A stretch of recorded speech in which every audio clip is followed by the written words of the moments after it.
certa vez eu vi um comentário de um especialista dizendo que é hábito que a gente levante, acorde, levante e faça a arrumação da cama. Ele recomendando que não se faça isso, que espere um tempo, porque ali ou você suou e, consequentemente, a cama estaria suada, né? Que é para evitar, para justamente você não fazer a proliferação do ácaro e tudo mais. E do fungo. É uma boa recomendação? Até Isso? mesmo, talvez, até pelo movimento, né? Ao sacudir, algumas pessoas sacodem o lençol na hora da forração. E não Então, é legal fazer isso. todas essas partículas que eu Mas estava isso é tão falando comum, não é? Mas, Marcelo, mas vão entenda ficar em que... suspensão. É Como é que vocês verdade, fazem em verdade. casa? Vamos lá, para arrumar a Pois cama. é, né? Como é que vocês fazem? Vamos lá, os especialistas. O ideal Aham. é como eu estou lhe falando, né? Que haja uma troca de lençóis. A cada período de... Então, não existe um período certo, né? Mas, assim, o ideal seria que pelo menos uma vez por semana, né? Sim. O ácaros e fungo, eles adoram pele humana. Então, eles se alimentam de pele humana. Então, a gente fica ali dormindo, digamos assim, fornecendo alimento para o ácaro e fungo. Então, ele tem um meio ali de umidade por causa do suor, né? Alimento. Então, ele tem tudo que ele precisa para proliferar. Então, Mas no dia a dia, essa questão, então, de quando vai de forrar levantar, a cama, levantar sim, e... porque eles vão em suspensão, né? Então, o ideal é que você recolha de uma forma... Talvez ele não explicou nesse sentido, né? É porque o que ele está falando? Na hora que você levanta, normalmente você sai bagunçando alguma coisa. Tá. Então, tá todas aquelas partículas em suspensão. Então, ele pede para que espere um pouco. Para quê? Para que essas partículas possam se depositar. Então, elas não estão em suspensão para você inalar. Porque a gente pode desenvolver alergia tanto inalando, como com inalantes, quanto com ingestantes. A gente ingere e inala. Entende? Eu estava com essa pergunta guardada. Ah, é, Marcelo? Esses 30% das pessoas que são alérgicas, elas são por uma questão genética ou é por conta do meio que ela está? São duas coisas agindo, né? Aí você tem a questão genética, que é muito importante, eu acho que eu diria em 50%. E a ação do meio nessa questão genética. Então, muitos vão desenvolver devido ao ambiente e outros não vão ter esse ambiente favorável. E, apesar da genética, não vão desenvolver alergia. Eu não sei se o Marcelo quer se aprofundar um pouco mais. Existe um fenômeno chamado epigenética. Epigenética. Epigenética é importante, nós falarmos sobre isso. O que é epigenética? Antigamente, a gente achava que nós herdávamos as informações dos nossos antepassados, mas que era algo por seleção natural, né? Então, assim, Charles Darwin, ele, de certa forma, antigamente nós acreditávamos no darwinismo de uma forma totalmente completa, né? E não dávamos chance para outras teorias. Hoje a gente sabe que Lamarck não estava tão errado assim, entendeu? Ou seja, o meio influencia muito no nosso genoma. Não só para a parte alérgica, mas para doenças cardiovasculares, câncer e tudo mais. Estilo de vida faz com que o nosso genoma ele seja modulado. Então, genes bons podem ser ativados, genes ruins podem ser ativados, genes bons podem ser desativados, genes ruins também podem ser desativados. Ou seja, vou dar um exemplo aqui clássico. Uma mãe que fuma, que é tabagista, ela tem uma chance de dar uma prole, de dar à luz a filhos, de 50% maior de ter asma do que uma mãe não tabagista. Isso antes de ter o filho. Antes do filho entrar em contato com cigarro, antes de qualquer coisa.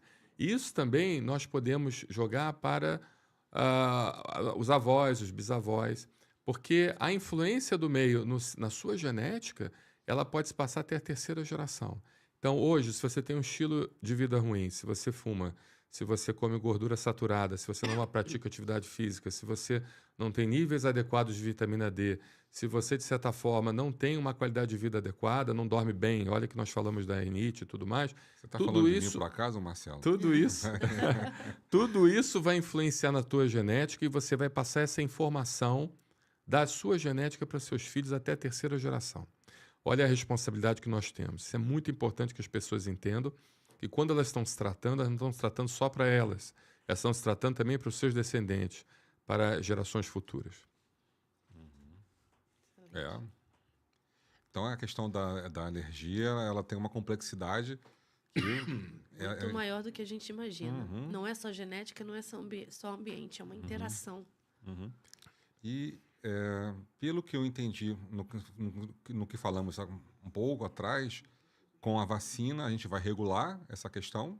Exato. Né? Mas também não adianta só vacinar. A gente tem que cuidar do nosso meio ambiente que a gente vive, né? Com esses cuidados que você colocou. Sim. Né, Aí nós temos dois tipos de imunização, dois tipos de vacinação. A imunizante, que é contra doenças respiratórias, né? E temos também a dessensibilizante. Nós falamos muito da dessensibilizante. Sim.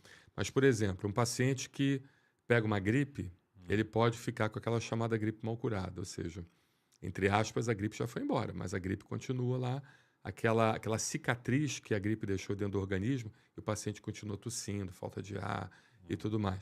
Então, você se vacinar preventivamente contra gripes, até o próprio SARS-CoV-2, eu sei que essa palavra tem um pouco de dificuldade nós falarmos, né? Que o YouTube tem certo problema aí na divulgação. Mas, e também pneumonias, é muito importante que seja feito, porque quanto menos infecções respiratórias você pegar, menos desbalanço imunológico você vai ter e menos tendência a ter alergia você vai ter. Um exemplo clássico é em crianças pequenas, crianças que têm bronquiolite. As mães sabem o que eu estou falando. Crianças com meses de vida podem pegar bronquiolite. A bronquiolite é um vírus chamado vírus sincial respiratório. E esse vírus, ele induz o paciente a ter uma chance maior de asma. Então, a mesma coisa acontece com outras doenças respiratórias. Então, uma criança que tem bronquiolite é uma criança que tem maior chance de ter de asma. E a mesma coisa acontece com crianças maiores e adultos. Se você pega uma gripe, você tem uma chance maior de ter asma e ter alergia. Se você pega uma pneumonia, essa pneumonia também, independente da bactéria que for, ela vai induzir você a ter uma alergia maior. Então, a vacinação preventiva, que é oferecida nos postos de saúde, precisa ser feita. Tá? Paciente criança, adulto e idoso. Então, existem 3 calendários, o de criança, adulto e idoso, e esses calendários precisam ser seguidos.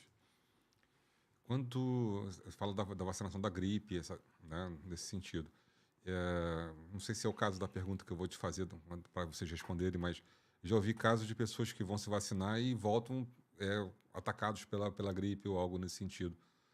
Não, isso é uma pergunta muito boa que você fez, porque o que acontece? É impossível a vacina da gripe causar gripe. Impossível, impossível. Vou repetir, é impossível. O que acontece é o seguinte, é que o início da campanha de vacinação da gripe, ela se dá no período de aumento de casos. Então, às vezes, aquele paciente está com o vírus da gripe incubado dentro dele. E a incubação do vírus da gripe, ele gira de torno entre 15 a 21 dias. Então, ele toma a vacina, mas aquele vírus já está incubado, ele se manifesta e ele acha que foi a vacina. Entendeu? Mas não pensem nisso, porque as vacinas imunizantes, você tem 2 tipos. Você tem as vacinas com germes inativados e com germes atenuados. As vacinas com germes inativados é impossível você ter a doença. Com germes atenuados, a gente nem diz nada.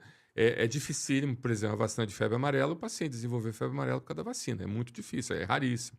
Mas pode acontecer. A mesma coisa com a rubéola. E a mesma coisa com outros tipos de vacinas com germes atenuados. Eu coloquei esse ponto porque aconteceu com um amigo meu de ter tomado a vacina e em seguida ele arriou, né, vamos dizer assim, né, por conta de uma gripe que ele veio pegar. Mas certamente aí ele com esse culpou vírus, a vacina por conta, né?